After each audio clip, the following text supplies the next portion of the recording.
Sunday keeping and Sabbath breaking are related, but they aren't the same thing.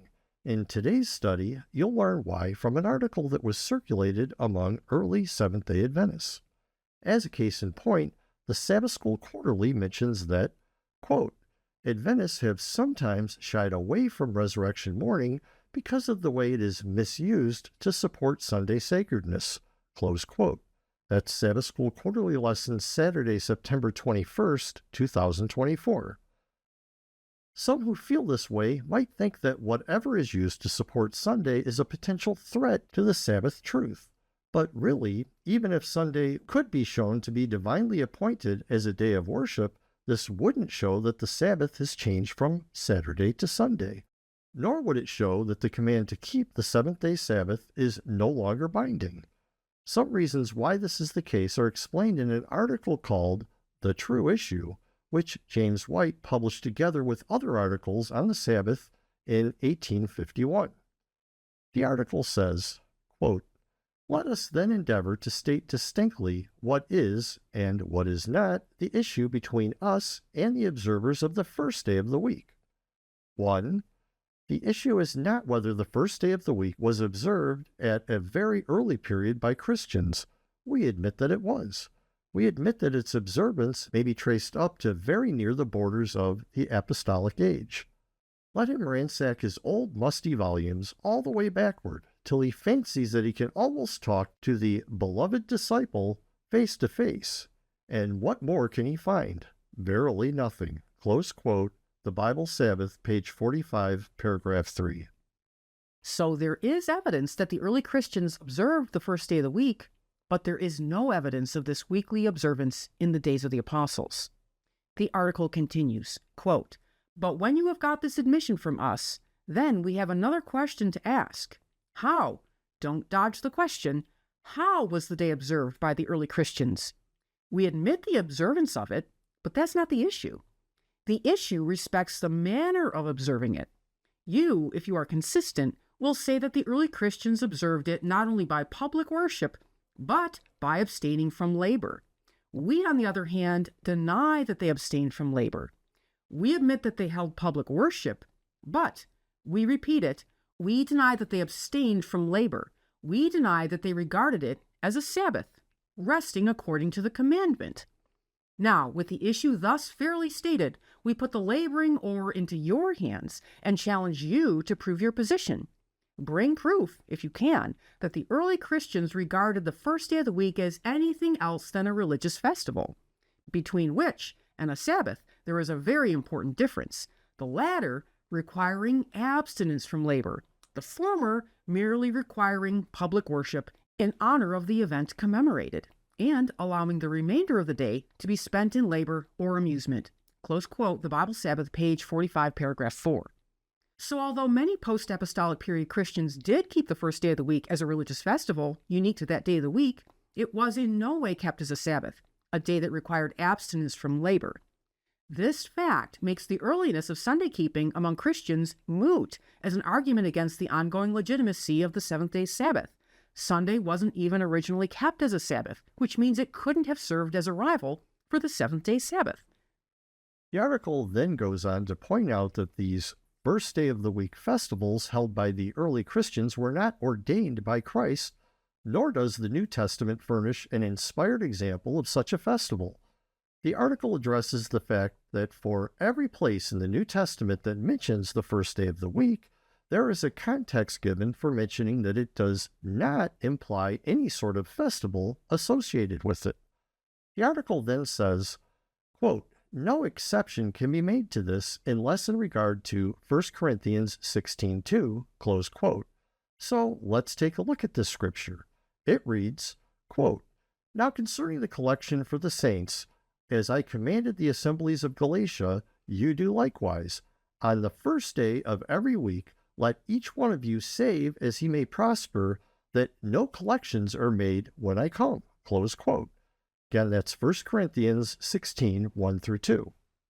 The article continues, quote, The reason why the apostle in this place specifies the first, rather than any other day of the week, does not so clearly appear from the context, but the peculiar phraseology employed. let each one of you lay by himself, is against the idea of any public meeting, and if no public meeting, of course, no festival season.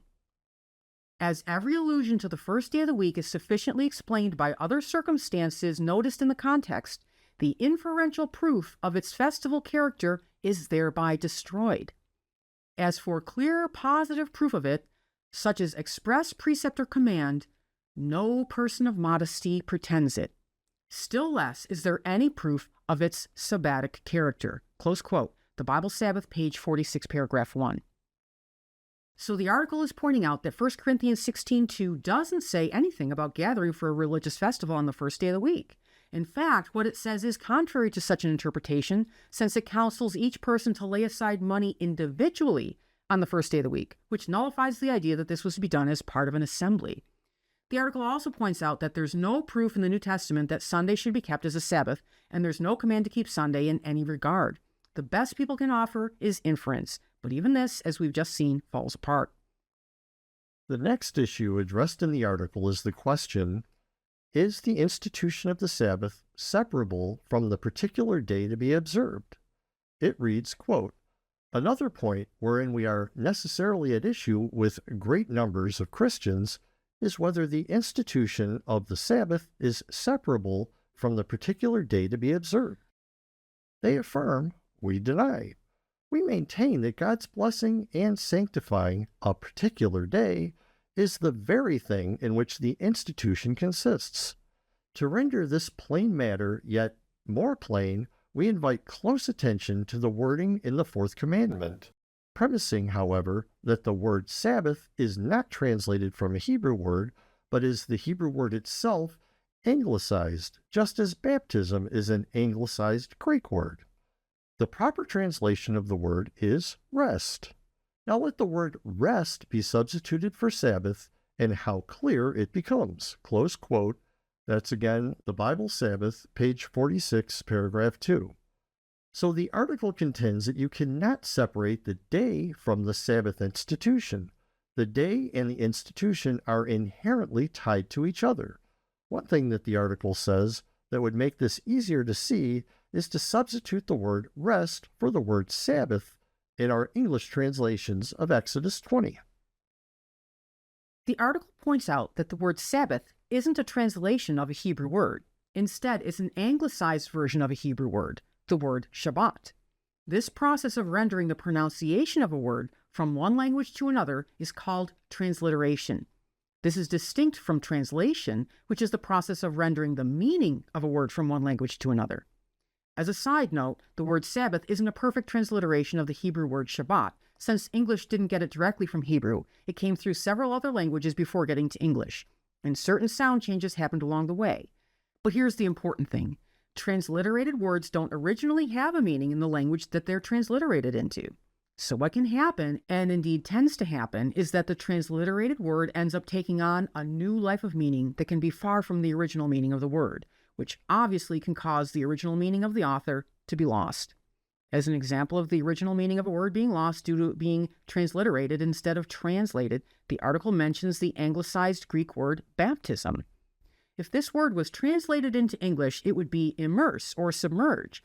But because it's transliterated, some denominations sprinkle with water instead of immerse in water, without even realizing that this practice doesn't match the meaning of the Greek word anglicized as baptism. The article points out that the same sort of thing has happened with the anglicized Hebrew word Sabbath in our English Bibles. The general pronunciation of the Hebrew word has been maintained, but that doesn't help us understand the Hebrew meaning of the word. If translated, it would be something like rest, and if the word rest is substituted for Sabbath, the meaning of the Bible verses that contain the anglicized Hebrew word Sabbath become more clear. The article then does exactly that for us to help us see that the institution of the Sabbath is inseparable from the particular day to be observed. Now, substituting the word rest for Sabbath in Exodus 20, verses 8 through 11, the article continues, quote, remember the rest day to keep it holy. Surely some particular day is denoted, for it is the rest day, not a rest day.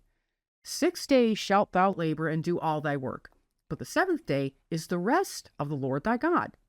Is there anywhere historically recorded as a fact that God rested on the seventh day? It is. Genesis 2:2. On the seventh day, God rested from all his work which he had made. Who does not see that that day on which God rested was the last of the 7 which constituted the first week in time? In it? In what? Why, in the 7th day, the last day of the week. For the pronoun it can have no other antecedent.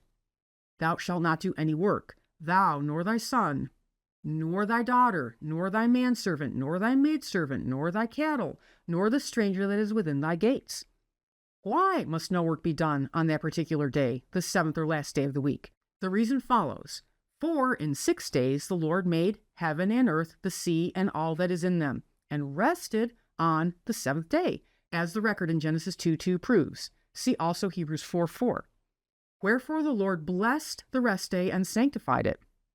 The conclusion is irresistible, that the rest day spoken of is the particular day on which God rested from his work, which, as before shown, was the last day of the week.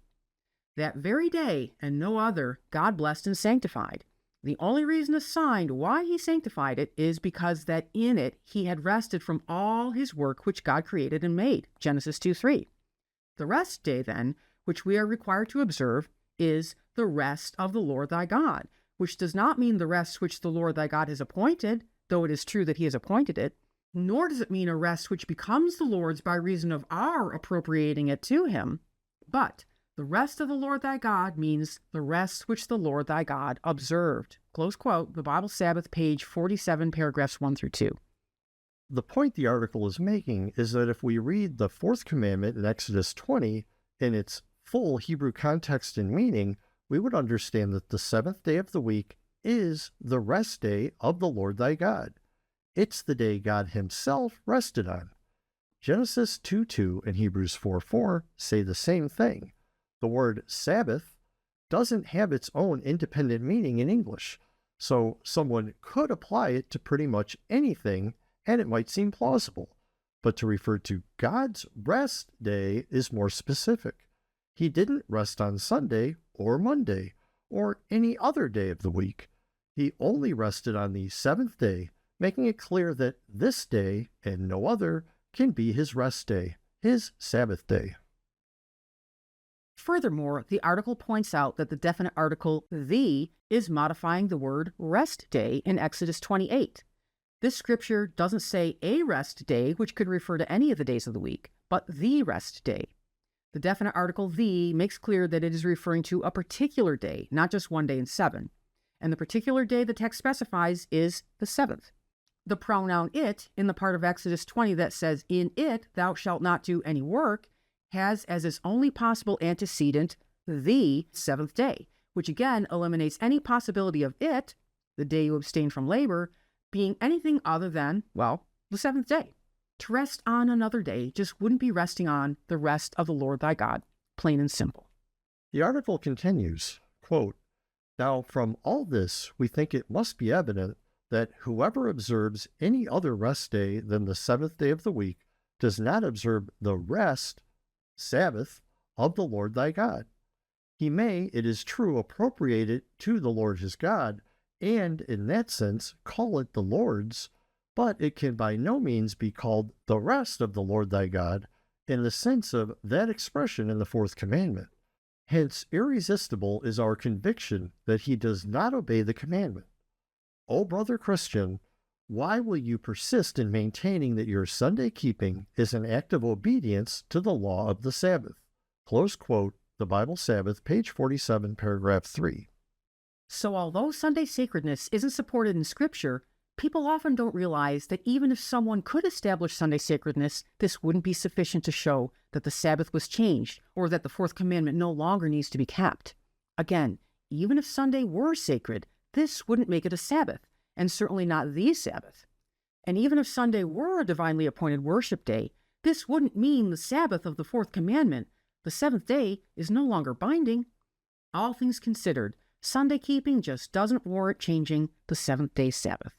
Thank you for staying with us till the end. We invite you to visit our website, www.pdsda.com, to learn more about who we are and, just as important, who we are not.